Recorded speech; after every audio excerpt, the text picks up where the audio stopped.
Name of Allah, the most beneficent and the merciful. Second year physics, chapter number 1, electrostatics, lecture number 27. आज का हमारा last topic है chapter number 12 का 12.17 charging and discharging of a capacitor कि capacitor के अंदर charge कैसे store होता है और उसके अंदर से चार्ज रिमूव कैसे होता है, यानी डिस्चार्जिंग कैसे होती है। तो सबसे पहले चार्जिंग ऑफ अ कैपेसिटर देख लेते हैं। इससे पहले जो हमने पढ़ा था कैपेसिटर के साथ हम डायरेक्ट बैटरी अटैच करते थे, आज इसके साथ तो रेजिस्टेंस भी अटैच होगी और एक स्विच भी है जो टर्मिनल को ब्रेक करने के लिए यूज़ होगा, ऑन ऑफ करने के लिए यूज़ होगा। हमारे पास एक कैपेसिटर है, रेजिस्टर है और वोल्टेज है और प्लेट्स के दरमियान में पोटेंशियल डिफरेंस है। चार्जिंग इक्वेशन जो हमने डायरेक्ट यहाँ पे लिखनी है, क्या is equal to Q not into 1 minus exponential minus T over R C.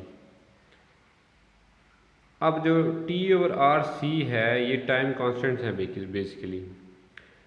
Time constant the time required, यानी टाइम कांस्टेंट की definition by the capacitor to deposit 63% time the equilibrium charge Q not, यानी जो Q not charge है उसका 63% यानी total charge जो maximum charge है, यानी क्यू नॉट जो मैक्सिमम चार्ज है उसका 63% इन 1 यूनिट टाइम, एक यूनिट टाइम के अंदर टोटल चार्ज यानी या मैक्सिमम चार्ज का 63% ऐसा जो कैपेसिटर स्टोर कर लेता है उसको बोलते हैं टाइम कांस्टेंट।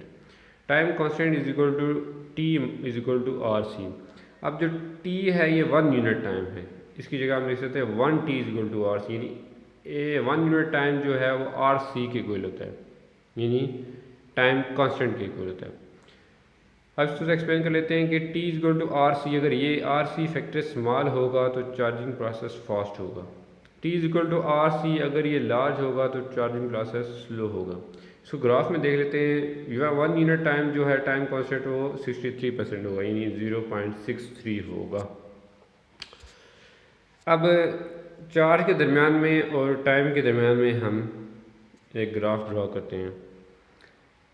यहाँ पे हम देख लें ग्राफ के ऊपर ये कि आर सी अगर स्मॉल है तो बहुत जल्दी टाइम यानी अपने अंदर चार्ज स्टोर कर लेता है, बहुत जल्दी ग्राफ जो है 0.63 को टच कर देता है ये, या अपने अंदर यानी ये शो कर रहा है कि बहुत जल्दी चार्ज स्टोर हो रहा है। अगर आर सी लार्ज है तो बहुत लेट जाके उसके अंदर चार्जिंग होती है, यानी चार्जिंग प्रोसेस क्या होता है, स्लो हो जाता है। आर सी के लार्ज होने से चार्जिंग प्रोसेस क्या है, स्लो है। ग्राफ में भी आप देख सकते हैं, ये एमसीक्यूज में बाद दफ़ा पूछा जाता है। अब इसी क्यू और टी के दरमियान में स्लोप ड्रॉ करनी है। स्लोप ऑफ क्यू और टी, स्लोप हमें क्यू डेल क्यू और डेल टी हमें बताया बेसिकली एक करंट होता है। अब टाइम आ गया हमारे पास, ये क्यू आ गया, मैक्सिमम टाइम जो क्यू नॉट लिखा हुआ है ये मैक्सिमम टाइम यानी 0.63 होगा जो मैक्सिमम टाइम होगा। अब जब 1 टी होगा, स्टार्टिंग पॉइंट के ऊपर हम स्लोप ड्रा करते हैं। Starting point slope of this line is equal to positive, यानी पहले पॉइंट के ऊपर स्लोप क्या है, पॉजिटिव, यानी मैक्सिमम उसके अंदर से करंट फ्लो कर रहा है।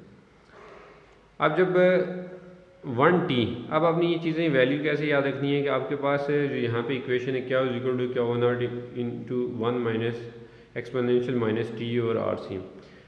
तो पहले पॉइंट के लिए आपने ये वैल्यू फाइंड करने के लिए आप क्या करेंगे, यहाँ पे क्या 1 इंटू 1 माइनस टी की जगह आप लिखेंगे 1 टी, यानी जो टी की वैल्यू है वो क्या हो जाएगी 1 टी। अभी पीछे हमने पढ़ा है जो 1 टी होगा वो किसके इक्वल होगा, आर सी के। जब R C divide by R C होगा तो आपस में क्या हो जाएंगे, कैंसिल। 1 माइनस ई की पावर माइनस 1 यहाँ पे आंसर आ जाएगा। जो 1 माइनस ई की पावर माइनस 1 करेंगे कैलकुलेटर के ऊपर तो तकरीबन हमारा आंसर आ जाएगा 1 माइनस ई की पावर माइनस 1, ये 0.86 आ जाएगा। ये आप चेक भी करेंगे कि 1 टी के लिए क्या आंसर आ रहा है, 2 टी के लिए, 3 टी के लिए, 4 टी के लिए और 5 टी के लिए।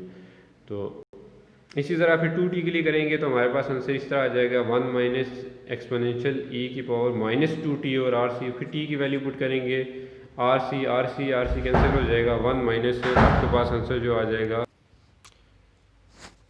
तो यहाँ पे हमारे पास है 2t की जगह 1 माइनस ई की पावर -2 आ जाएगा। फिर कैलकुलेटर पे 1 माइनस ई की पावर -2 करेंगे तो ये तकरीबन 0.89 आ जाएगा। इस तरह 3t के ऊपर भी 0 पॉइंट समथिंग आ जाएगा, और 4t के ऊपर हमारे पास आंसर आ जाएगा 0.96, और 5t के ऊपर जो मैक्सिमम टाइम आएगा वो हमारे पास आ जाएगा 0.99, यानी 5RC के ऊपर मैक्सिमम चार्ज स्टोर हो जाता है वो है 0.99। और स्लोप जब हम यहाँ पे देखेंगे तो हमारे पास स्लोप क्या हो जाएगी 0, क्योंकि ये मैक्सिमम चार्ज इसके अंदर स्टोर हो जाएगा।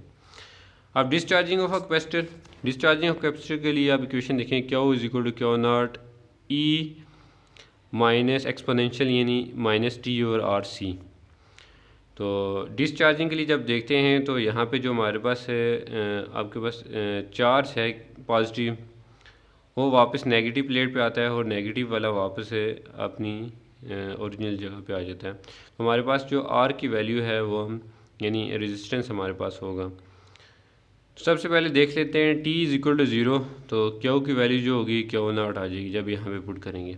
जब t की वैल्यू 0 पुट करेंगे, e की पावर 0 और समथिंग यानी e की पावर 0, तो आ जाएगा 1, तो Q is equal to Q naught आ जाएगा। इसी तरह जब t is equal to R C पुट करेंगे तो हमारे पास Q is equal to 0.37 Q naught. अब इस चीज़ आफ्टर 1 टाइम कांस्टेंट, यानी 1 टाइम कांस्टेंट के अभी जो डिस्चार्जिंग हुई है, यहाँ से आपने याद रखना है कि हमारे पास जो डिस्चार्जिंग हुई है अगर 100 है तो 100 में से 0.37 माइनस कर देंगे तो हमारे पास आंसर आ जाएगा 0.63, यानी डिस्चार्जिंग जो हमारे पास आ गई है वो 0.63 आई है, यानी 63% जो है डिस्चार्जिंग हो गई है। बाकी जो हमारे पास चार्ज अभी बच रहा है वो है 0.37, हमारे पास जो अभी चार्ज बाकी है वो है 0.37, यानी 1 यूनिट टाइम के अंदर 0.63% डिस्चार्जिंग होती है, और जो बाकी चार्ज कैपेसिटर के अंदर बच जाता है वो 0.37 आ जाता है। इस तरह t = 5RC, तो हमारे पास जो चार्ज बाकी बच जाता है 0.03 आ जाता है, तो तकरीबन 99% जो होता है चार्ज यानी डिस्चार्जिंग हो जाती है उसके अंदर से 5RC के ऊपर।